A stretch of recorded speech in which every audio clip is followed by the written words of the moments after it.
One boy having to deal with a house full of sisters sounds like the premise of a live-action sitcom, so naturally Nickelodeon had the idea to turn the Loud House into a live-action sitcom. Initially, they made the Christmas movie about it before turning it into a fully fledged show. I will review that movie eventually, but you'll find the movie and the series share some structural issues. So, the opening is disappointing, because the entire intro lasts 15 seconds. Look, the original cartoon's intro lasted 30 seconds. It's pretty sad because you have a nice opportunity to advertise your show in 30 seconds, but you won't. Anyways, let's get into the actual episode. We open with Lisa thinking she has appendicitis while Lucy wants to bury her alive. Standard Loud House fare. With a family this big and the fact that this takes place in America, healthcare is freaking expensive. At the ER, the doctor basically puts pressure on Lisa's stomach and creates a massive fart joke. This is where we run into our first problem. Putting aside that we don't like flatulent humor already, in animation you can make this work by having the gas trail that resembles smoke. Air is a bit easier to represent in animation. It's the same reason why Avatar The Last Airbender's depiction of air feels very stilted and dirty. You can get away with a lot of things in animation that you can't in live action. The humor overall is reminiscent of the cartoons, but it lacks the creative freedom that comes with animation.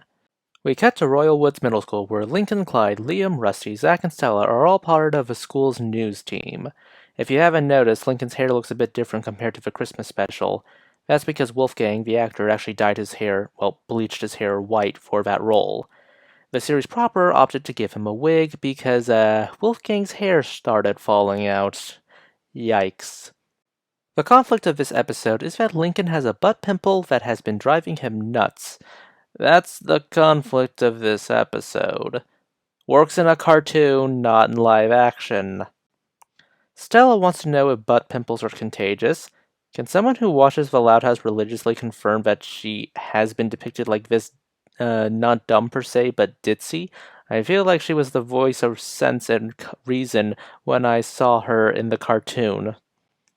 Zach is still being the conspiracy theorist. Liam is still being the farm boy whose interests aligns with farm things and not the general public. In terms of characterizations that are most unlike their counterparts in the animation, I think Clyde is probably one of them.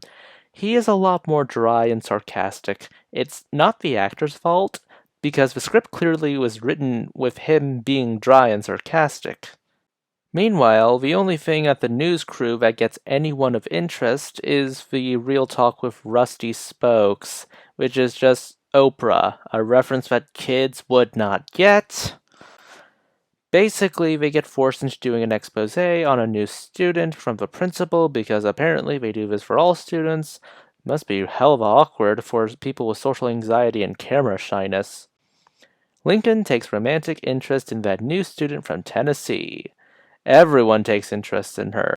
And Rusty, keeping him with the ladies' man personality he has in the original, says the "You're the only 10 I see" pickup line to her. Cue the crickets. No, seriously, there are literal crickets that start chirping because Liam brought them. If you think that Lincoln is going to use this news expose as an opportunity to get to know Charlie, congratulations. Meanwhile, we get some unfunny gags with Lynn Sr. playing Doctor. Lincoln humiliates himself on the live stream by revealing his butt pimple issue aloud. Yeah, Zach is doing exactly what all of us are doing. Naturally, the embarrassment in one day manages to get him on TikTok and get merch of him. Yes, he's that much of a meme. That was quick. Back to the Loud parents, they have a new neighbor that's a doctor and intend to hold him hostage for free medical care by being absolutely kind to him. Okay, so many jokes can be made at the expense of the American healthcare system in this single moment, but I'm not going to go through all of them. So Lincoln decides to lie down in the open grave that Lucy had dug earlier. Okay, this is a scene I actually find pretty funny. Then we get the dinner scene with the doctor. They eventually play games, which evolves into them begging the doctor to pop Lincoln's butt pimple, and Lincoln spends the rest of the scene in a diaper. Ugh, why? And then there's the expected humiliation, because why else would you shove an actor into a diaper if you weren't going to humiliate them in some way? And to throw thermite onto the fire, Lincoln ends up on the Royal Woods Middle School News because the principal said ratings are king. Oh dear lord. Obviously, Lincoln is sitting in the grave. Great, you ruined the only joke I like. And to help his reputation, Rusty pulls him into the Oprah-style talk show. Lincoln gives a half-assed, no pun intended, moral about filters and looking vulnerable and just end already. Charlie is revealed to have an extra toe in the aftermath, but Lincoln does not get the girl, if that's what you're wondering. And the Loud family plus Clyde join Lincoln in the grave because that's a good hangout spot, apparently. I think this episode is really a microcosm of everything wrong with the Really Loud House as a concept. The intro is a shell of the original. I find the actors here fine for what they're given, but the strict adherence to the original's portrayal makes the script and dialogue come off as stilted and insipid. I was facepalming when they made this as a concept because the Loud House cartoon is still airing right next to the Loud House live action, meaning that you're getting parallel portrayals of these characters, and obviously the cartoon's portrayals are going to win, meaning that any reaction will be, okay, they changed it and now it sucks. And any changes that could have potential are just watered down by the script and its strict adherence to the original. It fails to understand, on a fundamental level, that humor in live action and humor in animation are different and will play out differently. It honestly wants to copy the elements of the original so closely without understanding what made them special or the specific limitations of a live action sitcom. When I eventually review the live action movies, you see this in the costuming department. It doesn't want to breathe new life into the costuming itself. Then there's the most controversial scene in this entire episode. Lincoln in the diaper. Now, they show it in the episode, but I'm obviously not going to show it on this channel. There are a few arguments floating around about the scene. Everyone thinks it's bad because of the needless humiliation of Lincoln only to pad out the episode.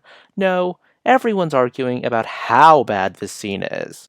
Many people think the diaper scene was intended to be this LOL underwear funny scene, and they will rightfully point out that Greg, played by Zachary Gordon, was also running around in his underwear and socks during the Diary of a Wimpy Kid movies.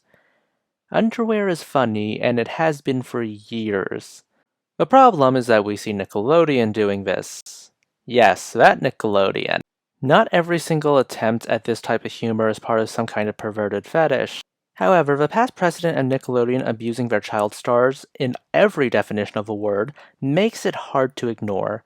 I honestly haven't found a smoking gun like this tweet when it comes to whether this is just LOL funny or this is an actual fetish, because 1, I don't want to vomit, and 2, I don't want to get on a list. Either way, it's an awful joke. It's kicking Lincoln while he's down.